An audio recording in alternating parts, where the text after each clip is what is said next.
Yes ma'am, ಈಗ ನಿಮ್ಮ screen space negotiate ಮಾಡ್ಕೋಬೋದು ವೈದಿ ಸರ್ ಜೊತೆ. ಎಲ್ಲಿಗೂ ನಮಸ್ಕಾರ. ತುಂಬ ಖುಷಿ ಆಗುತ್ತೆ 8 ವರ್ಷ ನಂತರ ನನ್ನ ಒಳ್ಳೆ ಫ್ರೆಂಡ್ ಜೊತೆಗೆ ಸಿನಿಮಾ ಮಾಡ್ತಿರೋದು. ಆ್ಯಂಡ್ ಭರ್ಜರಿ ಇಲ್ಲೇ ಮುಹೂರ್ತ ನಡೆದಿದ್ದು ಸಿನಿಮಾ. ಸೊ ಈ ಸಿನಿಮಾ ಕ್ರಿಮಿನಲ್ ಕೂಡ ಇಲ್ಲೇ ಮುಹೂರ್ತ ನಡೀತಿದೆ. ತುಂಬ ಖುಷಿ ಇದೆ. ಈ ಒಂದು ಹೊಸ ತಂಡದ ಜೊತೆಗೆ ನಾನು ಅಸೋಸಿಯೇಟ್ ಆಗ್ತಿರೋದು. ಇಲ್ಲಿ ಧ್ರುವ ಜೊತೆ ಕೆಲಸ ಮಾಡಿದ್ದೀನಿ, ವೈದಿ ಸರ್ ಜೊತೆ ಕೆಲಸ ಮಾಡಿದ್ದೀನಿ, ಮುರಳಿ ಮಾಸ್ಟರ್ ಜೊತೆ ಕೆಲಸ ಮಾಡಿದ್ದೀನಿ, ಚಂದನ್ ಜೊತೆ ಕೆಲಸ ಮಾಡಿದ್ದೀನಿ. So for the first time ನನ್ನ ಮತ್ತು ಗೋಲ್ಡ್ ಮೈನ್ಸ್ ಕಂಪ್ನಿ ಜೊತೆ ಅಸೋಸಿಯೇಷನ್ ಆಗ್ತಿರೋದು ಈ ಒಂದು ಸಿನಿಮಾಗೆ. ಸೊ ಅವ್ರಿಗೆ ಥ್ಯಾಂಕ್ಸ್ ಹೇಳೋಕ್ಕೆ ಇಷ್ಟಪಡ್ತೀನಿ. ಅವರ ಮೊದಲನೇ ಚಿತ್ರ ಇದು Criminal. And heartly welcoming you sir. I am welcoming you, heartly welcome to our industry. Full fledge ಆಗಿ ಅವರು ನಮ್ಮ ಸಿನಿಮಾ ಮೊದಲನೇ ಬಾರಿ ಪ್ರೊಡ್ಯೂಸ್ ಮಾಡ್ತಿದ್ದಾರೆ. ಹಾಗೆ ಆ್ಯಕ್ಚುಲಿ ತಾರಮ್ಮ ಜೊತೆಗೂ ನಾನು ಸಿನಿಮಾ ಮಾಡಿದ್ದೀನಿ. ನನ್ನ 3ನೇ ಚಿತ್ರ ಅಮ್ಮ ಜೊತೆಗೆ ಸಿನಿಮಾ ಮಾಡ್ತಿರೋದು. ಆ್ಯಂಡ್ ರಾಜ್ಗುರು ಅವರು ನಮ್ಮ ಡೈರೆಕ್ಟರ್ ಸರ್. ಸಿನಿಮಾ ಕತೆ ನನಗೆ ಇನ್ಫ್ಯಾಕ್ಟ್ ಇದನ್ನು ಹೇಳಲೇಬೇಕು, I should mention this. First ನನಗೆ ಕಾಲ್ ಬಂದಿದ್ದು ಧ್ರುವ ಇಂದ, ಏನು ಮಾಡ್ತಿದ್ಯಾ? ಓಕೆ, ಸಿನಿಮಾ ಮಾಡ್ತಿದ್ದೀನಿ ನಾನು, ಹೆಂಗಿದೆ ಡೇಟ್ಸು ಅಂತ ಕೇಳಿದ್ದು. ಆ್ಯಸ್ ಎ ಡೇಟ್ಸ್ ಶೂಟಿಂಗ್ ಇದೆ, ಹಿಂಗಿದೆ, ಹಾಗಿದೆ. I want you to be a part of my film, next ಮಾಡುವಂಥ ಸಿನಿಮಾ. ಯಾರು ಏನು ಯಾವ ಪ್ರೊಡಕ್ಷನ್ ಯಾವ ಡೈರೆಕ್ಟರ್ ಅಂತ ಕೇಳಿಲ್ಲ. I just said yes. ಯಾಕೆ ಅಂದರೆ ನಾನು ಕೇಳ್ಪಟ್ಟಿದ್ದೆ ನೆಕ್ಸ್ಟ್ ಕತೆ ಧ್ರುವ ಅವರು ತುಂಬ ಚೆನ್ನಾಗಿ ಸೆಲೆಕ್ಟ್ ಮಾಡ್ಕೊಂಡಿದ್ದಾರೆ. ಒಂದು cult based and real love story subject ಮಾಡ್ತಿದ್ದಾರೆ ಅಂತ. ಸೊ ತುಂಬ ಎಕ್ಸ್ಪೆರಿಮೆಂಟಲ್ ರೋಲ್ ಪ್ಲೇ ಮಾಡ್ತಿದ್ದಾರೆ ಅಂತ ಕೇಳ್ಪಟ್ಟಿದೆ. But Dhruva himself called me and when he approached me to be a part of this film, I was very happy.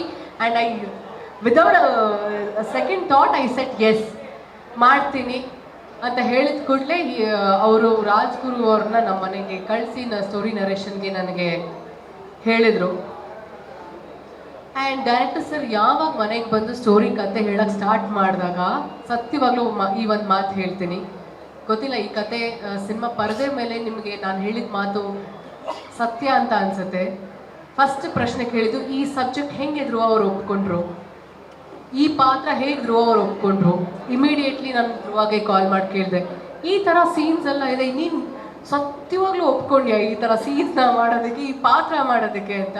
For the first time I really felt ತುಂಬ experimental ರೋಲ್ನ ಧ್ರುವ try ಮಾಡ್ತಿರೋದು. ಭಾಷೆ ಆಗಿರ್ಬೋದು, ಆಮೇಲೆ ಪಾತ್ರ ಆಗಿರ್ಬೋದು, ಪಾತ್ರದಲ್ಲಿ ಇರೋವಂಥ ಒಂದು ಧೈರ್ಯ, ಆಮೇಲೆ ಆ ಒಂದು ಕತ್ತು, ಆಮೇಲೆ ಆ ಪಾತ್ರಕ್ಕೆ ಬೇಕಾದಂಥ ಒಂದಷ್ಟು ಅಭಿನಯ ಏನಿದೆ ಅಲ್ವಾ ಈ ಸಿನಿಮಾ. ನನ್ನ ಅಂದರೆ ಒಬ್ಬ ಫ್ರೆಂಡ್ ಬಗ್ಗೆ ಹೇಳಕ್ಕೆ ಇಷ್ಟಪಡ್ತೀನಿ, ಇದು ಅವನ 7ನೇ ಚಿತ್ರ. This 7th film criminal is going to be the best film in his career ಅಂತ ಹೇಳಕ್ಕೆ ಇಷ್ಟಪಡ್ತೀನಿ. ನಾನು ಕತೆ ಕೇಳಿದ್ಮೇಲೆ ಇದೇ ಅನ್ಸಿದ್ದು ನನಗೆ. ಅದೇನೋ ಗೊತ್ತಿಲ್ಲ, ಎಲ್ಲ ಪಾತ್ರ ಎಲ್ಲ ಸಿನಿಮಾ ನಾವು ನೋಡಿದ್ದೀವಿ, ಬಟ್ ಈ ಪಾತ್ರ ಇಸ್ ವೆರಿ ಸ್ಪೆಷಲ್. ನನಗೆ ಗೊತ್ತಿಲ್ಲ, ಅವನ ಇಡೀ ಕರಿಯರಲ್ಲಿ ನನಗೆ ಇದು ತುಂಬ ಸ್ಪೆಷಲ್ ಅಂತ ಅನಿಸಿರುವಂಥ ಪಾತ್ರ ಶಿವ. ಈ ಸಿನಿಮಾ ಟೈಟಲ್ ಬಗ್ಗೆ ಅದೆಷ್ಟು ಕಿತ್ತಾಡಿದ್ದೀವಿ, ತಲೆ ಕೆಡಿಸ್ಕೊಂಡಿದ್ದೀವಿ. So finally we came up with the title called criminal ಅಂತ. ಸಿನಿಮಾ ಕ್ರಿಮಿನಲ್ ಯಾರಾಗ್ತಾರೆ, ಯಾರು ಇರ್ತಾರೆ ಅಂತ ಸಿನಿಮಾ ಬಂದಾಗ ಗೊತ್ತಾಗುತ್ತೆ. ಜೊತೆಗೆ ಪಾರ್ವತಿ ಅನ್ನೋ ಪಾತ್ರ ನನಗೆ ತುಂಬಾ ಇಷ್ಟ ಆಗಿರುವಂಥ ಪಾತ್ರ. ಶಿವ ಎಷ್ಟು ಒಂದು ಗಾಂಭೀರ್ಯವಾಗಿ ಫೆರೋಷಿಯಸ್ ಆಗಿ ತುಂಬ ಲವಬಲ್ ಆಗಿರ್ತಾನೋ, ಪಾರ್ವತಿ ಕೂಡ ಅಷ್ಟೇ ಸಟಲ್, ವೆರಿ ಲವಬಲ್, ಅವಳು ಅಷ್ಟೇ ಫೆರೋಷಿಯಸ್ ಆಗಿರ್ತಾಳೆ. ನನಗೆ ಧ್ರುವಾಗೆ ಇಟ್ ಇಸ್ ಈಕ್ವಲ್ ಸ್ಪೇಸ್ ಅಂತ ಹೇಳ್ಬೋದು ಸಿನಿಮಾದಲ್ಲಿ. ಈಗ ಬರುವಂಥ ಸಿನಿಮಾಗಳು ಹೀರೋಯಿನ್ಸ್ಗಳಿಗೆ 1-2-3 ಹಾಡು, ಒಂದಷ್ಟು 10-12 ಸೀನ್ಸ್ ಸಿಗೋದೇ ಒಂದು ಕಷ್ಟ. ಅಂಥದ್ರಲ್ಲಿ ಫುಲ್ ಫ್ಲೆಡ್ಜ್ ಆಗಿ ಸಿಗುವಂಥ ಪಾತ್ರ ಇದು ನನಗೆ Parvati. Thank you so much director sir. ತುಂಬ ಅದ್ಭುತವಾಗಿ ಸಿನಿಮಾ ಕತೆಗಳನ್ನ ಬರೆದಿಟ್ಕೊಂಡಿದ್ದಾರೆ, ಹಾಗೆ ಪಾತ್ರಗಳನ್ನ ತುಂಬ ಅದ್ಭುತವಾಗಿ ಬರೆದಿದ್ದಾರೆ ಅವರು. ಆ್ಯಂಡ್ ವೈದಿ ಸರ್ ಜೊತೆ ಕೆಲಸ ಮಾಡಿರೋದ್ರಿಂದ ಅವರು ಅದನ್ನು ಎಷ್ಟು ಚೆನ್ನಾಗಿ ಪಿಕ್ಚರೈಸ್ ಮಾಡ್ತಾರೆ ಅನ್ನೋದು ಡೌಟೇ ಇಲ್ಲ. And Chandan composition, I am eagerly waiting ಯಾವ ಥರ ಕಂಪೋಸ್ ಮಾಡ್ತಾರೆ ಅಂತ. ಸೊ ನನ್ನ ಕಡೆಯಿಂದ 100% ಬೆಸ್ಟ್ ವಿಶಸ್ ಇದ್ದೇ ಇರುತ್ತೆ ನಮ್ಮ ತಂಡಕ್ಕೆ. ಸೊ ಇವತ್ತಿನ ಕಾರ್ಯಕ್ರಮದ ಬಗ್ಗೆ ಮಾತಾಡಬೇಕಾದ್ರೆ ಇದು ಈ 13 ವರ್ಷದಲ್ಲಿ ನನ್ನ ಕರಿಯರಲ್ಲಿ ಹೊಸದು ಇದು. ಈ ಥರ ಕಡ್ಲೆಕಾಯಿ ಪರ್ಷಲ್ ಬಂದು ಸಿನಿಮಾ ಮುಹೂರ್ತ ಮಾಡೋದಿದೆಯಲ್ಲ ಒಂದು ಹೊಸ ಫೀಲ್ ಆ್ಯಂಡ್ ಡಿಫ್ರೆಂಟ್ ಎಕ್ಸ್ಪೀರಿಯನ್ಸ್.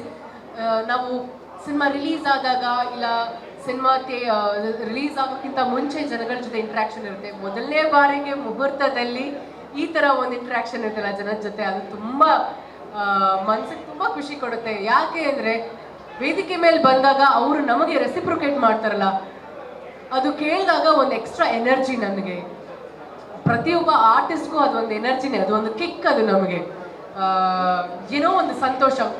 ಅಂತ ಕೂಗು ಬಿಸಿಲು ಬಂದಾಗ ಹಬ್ಬ ಸದ್ಯ ಇನ್ನೂ ಬದುಕಿದ್ದೀವಿ ನಾವು ಇಂಡಸ್ಟ್ರಿಲಿ ಅಂತ ಅನ್ಸುತ್ತೆ. So thank you so much. ಈ ಒಂದು ಐಡಿಯಾನ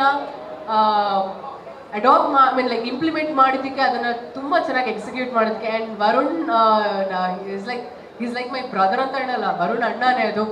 ಹಿ ಹಸ್ ಟೇಕನ್ ದ ಇನಿಷಿಯೇಟಿವ್ ಈ ಒಂದು ಈವೆಂಟ್ನ ಆರ್ಗನೈಸ್ ಮಾಡಿರುವಂಥದ್ದು.